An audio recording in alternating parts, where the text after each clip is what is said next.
Hello, everyone. My name is Matthew Robinson, and I'm here today to present to the seafood allergy. First, I'd like to say I am a graduate student and dietetic intern here at the College of Health Professions in the dietetic program. I am unfortunately unable to be with you all today. I had a little bit of incident with my knee, and I'm not able to move very well right now. And so I just wanted to make sure I recorded this, talk to you guys a little bit today about the seafood allergy, and give you a better understanding and make sure that you get to count those CEUs. So let's go ahead and get started. So what exactly is a seafood allergy? Well, most importantly, a seafood allergy is defined as having an immune response to the proteins found in various seafoods as they're mistaken for harmful products by the body. This is a typical response for any sort of allergy that you may have. This one just particularly involves the certain proteins found in fish and seafood. It's important to note that seafood allergies can also be identified as a shellfish allergy, and often these terms are used interchangeably. So it's just important to be aware of because if you have a patient coming in, and they're like, "Oh, I think I have a shellfish allergy," well, you have to tell them, well, it could actually be a whole seafood allergy. You really need to go get testing done, and we'll kind of talk about all that stuff later. But it's just important to note that there are different names that kind of go synonymously with each other. Also, it's important not to be confused with an iodine allergy. Someone who has an iodine allergy will avoid seafood altogether, yes, because it contains iodine, but their allergic response is not to the proteins found in seafood. So it's really important because their path or their course of treatment and management of that is going to be completely different than someone who has a seafood allergy. So it's just really important to note that as well. I have kind of all kinds of important notes, but this one is important too because freshwater fish is actually taken into account for those with this allergy. So people who have a seafood allergy or a shellfish allergy actually have to avoid freshwater fish as well. These food items can actually be broken up into four main categories, which we're going to talk about next. So the four main categories: fish, crustaceans, shellfish, and other. So in fish, it's your typical, what you think of when you think of fish: anchovies, catfish, cod, halibut, mahi-mahi, salmon, tuna, things like that. Trout is really popular around here, so it's just really important to make sure that you're aware of the different types. Crustaceans such as crabs, crayfish, lobsters, prawns, and shrimp, even shellfish like abalone, clams, conch, and mussels, from all the way to oysters and scallops. Others include caviar, imitation crab, because it is made of whitefish, so it still has that allergic reaction to some people with seafood allergies. So it's really important that they don't say, "Oh, well, I can have imitation crab," and run out and grab a bunch. No, it's still going to cause those reactions for you, and various types of roe as well. It's important to note that each category contains different proteins that may cause an immune system response. Some patients will only have symptoms with one category and others with all of them. So this is a very individualized allergic reaction in that depending on what fish they consume or what type of seafood they consume, they could have different reactions. Some may be severe, some may be lighter. You just never know, so it's very individualized. That's why the gold standard is getting testing done so that they can really boil down and get to the cause of your allergy. So what's the incidence? What's this like? Well, as many as 15 million people in the United States have some form of food allergy. And seafood allergies account for about 2.3% of the general population in the United States. And that's roughly about 345,000 Americans with some form of seafood allergy. And these are all estimations. Unfortunately, a lot of people walk around being completely unaware of their allergies. Some people may mistake their allergy symptoms as just some sort of, oh, I just don't like that, I got bad quality food, whatever it might be. And so they don't ever get testing, or they might not have health insurance, things like that, and they just never get the testing done. So they never really know. So these estimates are really, really rough, and they're just not going to be 100% accurate. But the important thing to note is that the prevalence of it is still pretty high. You have a lot of people who have some sort of seafood allergy. It's also known to be more prevalent in adults than in children. This is kind of something that people grow into, it seems like. And once diagnosed, the likelihood of losing their allergy is very, very low. A lot of times people who have, seafood allergies or milk allergies or things like that, they might actually grow out of it. But unfortunately with this, it's more likely once you're diagnosed that you're going to have it for the rest of your life. So what happens? Let's say I'm allergic to seafood and I accidentally eat some shrimp. What happens? Okay, well, I'm going to have the initial onset. If it's severe enough, I'm going to have anaphylactic shock, and I'm going to need an EpiPen and immediate medical attention. My throat's going to swell off. I'm not going to be able to breathe. I'm going to, die. So it's really, really important to get a medical attention. Period. If anything happens, other symptoms might be lighter, such as itching, congestion, abdominal pain, diarrhea, nausea, and vomiting. These things are actually typically contributed, oh, I must have had, food poisoning, or, a lot of times, especially around here, it's like, oh, well, the fish isn't fresh, so I must have gotten bad fish. And in reality, they could actually be having an allergic reaction to it. So other things such as hives, wheezing, things like that. Tingling of the mouth and throat, dizziness or lightheadedness, or even fainting. Really, really important to be aware of these. And I think in general, they're important to be aware of. And as people who work with the general public, I think we should be teaching as many people as we can about these symptoms to be aware of it. Not only for themselves, but we have a lot of grandparents, a lot of people who are going to be new parents. And it's really important to be aware of these symptoms so that you can spot it and identify it. If someone consumes something and is having this reaction, you'll know what to do, or at least know how to identify it and how to seek medical attention. So being aware and being conscious of these symptoms is really, really important, and I just wanted to make sure we noted on that. So what are some diagnostic and laboratory tests? Well, the skin test is kind of the gold standard. I talked about last time or a little bit earlier, about being able to boil down your direct allergy. And that's what the skin test is used for. The skin test, they map off your arm basically, and they'll prick tiny little amounts of whatever proteins or whatever allergens you might have into your skin, and they'll see if you have a localized reaction. And if you do, then they know that you're allergic to that specific type of whatever was introduced. In this case, it would be shellfish. They would try shrimp, or they would try trout. They would try these different alternatives to kind of see what your body really has a reaction to give you a better understanding of what is actually happening. Another test is the blood test. This is known as the allergen-specific IgE test, antibody test, and it's utilized to measure your immune system's response to shellfish proteins by measuring the amount of specific immunoglobulin E antibodies. So basically, it's just like any other blood test. They're testing to see if it's elevated. If it's elevated, they know your body is having some sort of reaction. And I put this next bullet bolded because allergy testing is really the only way to surely tell what's causing your symptoms and to rule out other possibilities, such as food poisoning. Like I mentioned before with all those symptoms, a lot of times people discredit it and say, oh, I just got a cold, oh, I must just be sick, and they don't contribute it to the fact that they ate something that they may be allergic to.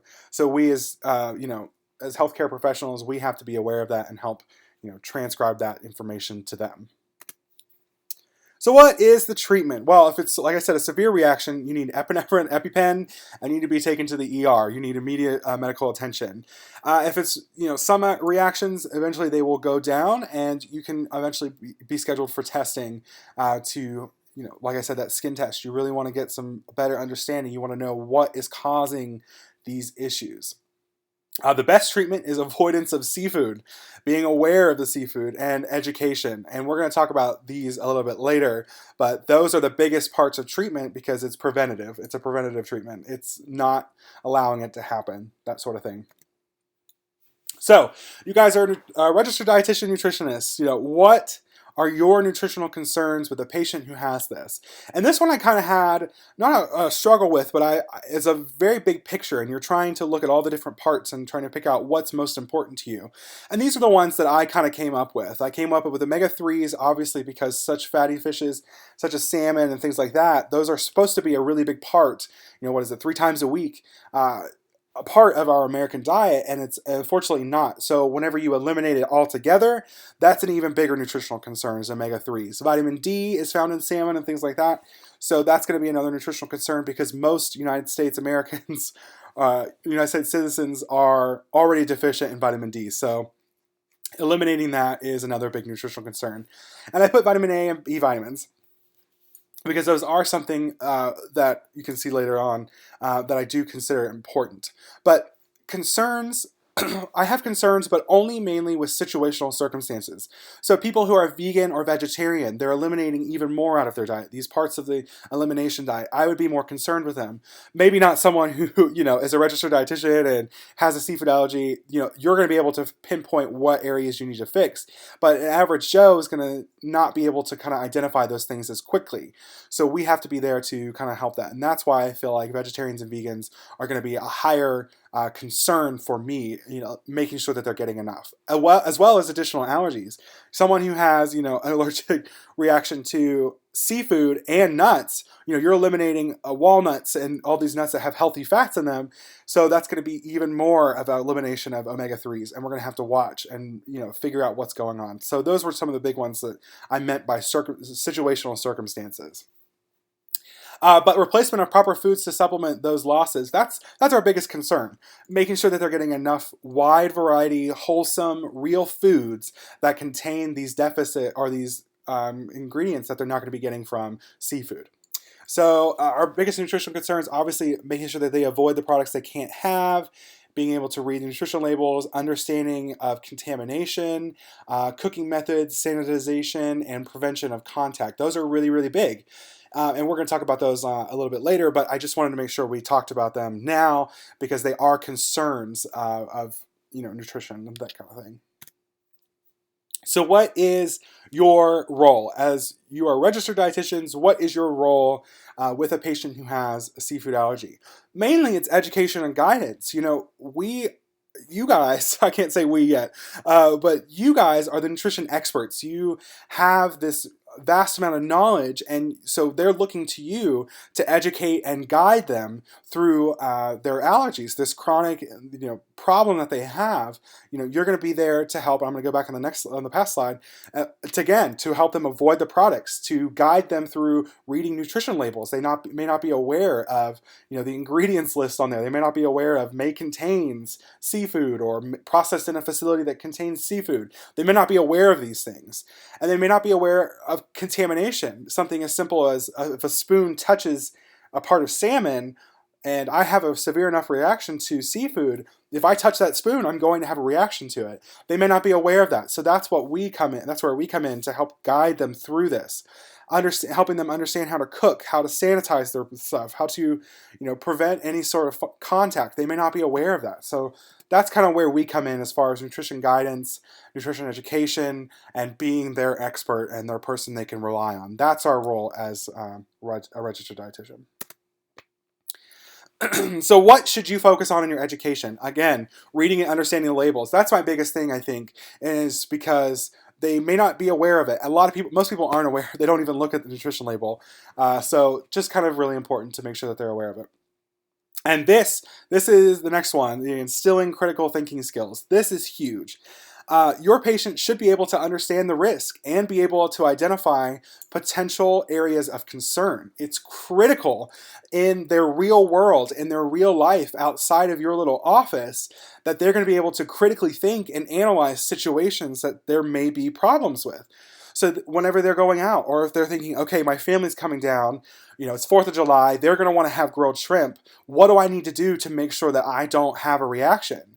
How do I need to make sure that this is not going to happen? Well, they're going to have to think, okay, I'm going to have to use a separate pan. I'm going to have to make sure that my food is cooked in a whole separate area, is not cooked on the grill, prior to the shrimp. They're going to have to be aware of this. And so, helping them to critically think about their situations is huge in restaurants, in facilities, and for contamination, for food prep. Unfortunately, that's something they're going to have to think about. It's just like someone who is a diabetic or someone who has a chronic illness. They're going to have to think ahead and prep and be able to analyze their situations to make it safer for them. So that's why I wanted to put that, because that's really where we come in. Is helping them, is to help them, give them that confidence in that I can do this and I can critically think and I can make sure that I handle this scenario appropriately. And then the last bullet, last but definitely not least, education, education, education. Can't reiterate it enough. Every part of this step is going to have an educational element to it because we have to help them. We have to help teach them and guide them. So, yep.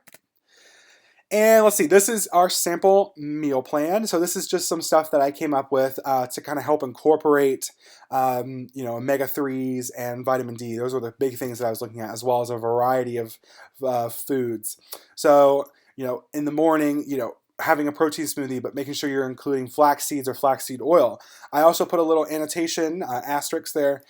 Flax seeds must be ground or in flaxseed oil form to really get all of those omega-3s. And what's really cool is that you can find flaxseed oil, and I use it actually, that has vitamin D supplemented into it. So it's not only flaxseed oil, but it's vitamin D. And so it's really great because you get all of those omega-3s and you get vitamin D, and you can throw a couple tablespoons into a protein smoothie. You don't even taste it, and it's fantastic. You get, enough for a daily serving, and it's really awesome. So that's something that I put in there. Let's see. And then you'll see down on, lunch, I put walnuts. Those are just some extra, omega-3s that you can get. Dinner, sauteed mushrooms I put there, and as well as a imitation crab cake that we're going to talk about in a little bit. But the sauteed mushrooms I put a little asterisk next to too, because what's really interesting is that some companies will grow their mushrooms under ultraviolet light, and this ultraviolet light actually increases the concentration of vitamin D in those mushrooms. And so the mushrooms will actually provide you about 300 IUs of vitamin D per serving. And so it's just really cool that you can find certain mushrooms that will actually help supplement that. And so I wanted to put that in there as well so that everyone was aware. And then snacking through nuts and seeds and, having chia seeds incorporated into your daily meal, that kind of stuff is just stuff that we can think about to help them get those nutrition deficits that they might have. And here's the recipe that I was talking about. And I just want to talk about this for a little bit because we have the World Wide Web. I mean, we have this huge, massive inventory and database of so many recipes and so many alternatives to seafood that we should utilize it, and we should point our patients in the right direction to show them that you can make almost anything, especially someone who's an adult who's enjoyed seafood for all their life and developed a seafood allergy. They're going to be sad when they can't have crab cakes. So, this is just something that kind of gives you, a way to work it out and have it without actually, causing, allergic reactions. So I just wanted to make sure that you guys were aware, and I'm sure everyone is aware because we all use the internet on a regular basis, but this is fantastic resources and fantastic ways to help your patient stick with, their lifestyle choices. This slide is really, really important too because it showcases a little bit of alternative sources for ALA, DHA, and EPA. So ALA, or alpha-linoleic acid, can be found in flax seeds, like I talked about earlier, canola oil, so just cooking in a different type of oil, walnuts, specialty eggs. So I know Kroger has specialty eggs that have omega-3s in it, and they're awesome. Simple things that you can buy to really get those omega-3s to replace is really great. EPA is found in fish oils, and marine sources. So this is where it's going to be a little bit harder, but there are alternatives that you can find. DHA is found in fish oils, specialty eggs, and dairy products. It's really, really important to note that they cannot consume fish oil supplements. They cannot consume those. Those, are contaminated with the proteins and will have issues with them. But specialty eggs, just like before, and some dairy products are fortified with them, and so that's really good. Alternative sources. And while I'm here, I'll go ahead and talk about vitamin D as well. So the alternative sources for vitamin D obviously would be sunlight, like I talked about with the mushrooms, things like that. But 15 minutes a day, you can get all the vitamin D you need in a day just by 15 minutes being out there. So we always encourage our patients, I'm sure you guys do, just run outside, go outside, do something fun, and they also have vitamin D lamps. They have all kinds of cool stuff that you can buy for vitamin D. So a summary and recap. Hopefully I've not talked your ears off yet, but just overall, so a seafood allergy is a serious condition in which one's body produces an immune response to the presence of seafood proteins. Seafood contains vital nutritional components such as ALA, DHA, EPA, proteins, and various minerals and vitamins, including vitamin D. Nutritional alternatives are easily implemented into the patient's diet to make up for the lack of seafood. Education is key to successful adherence and avoidance of episodes. Remember, we talked about contamination, being aware of nutrition labels, things like that. Knowing how to critically think and solve those issues. That's where education comes into hand. And supplementation of vitamin D and omega-3s may be necessary or beneficial. Omega-3s, that's going to come through, your flaxseed oil, things like that. Vitamin D, like we talked about, is your sunlight and getting those ultraviolet light grown mushrooms and things like that. But yeah, so that's just a summary and recap, and here are my references. I hope you guys learned something. I hope you had fun, and I will look forward to seeing you guys soon. Thank you.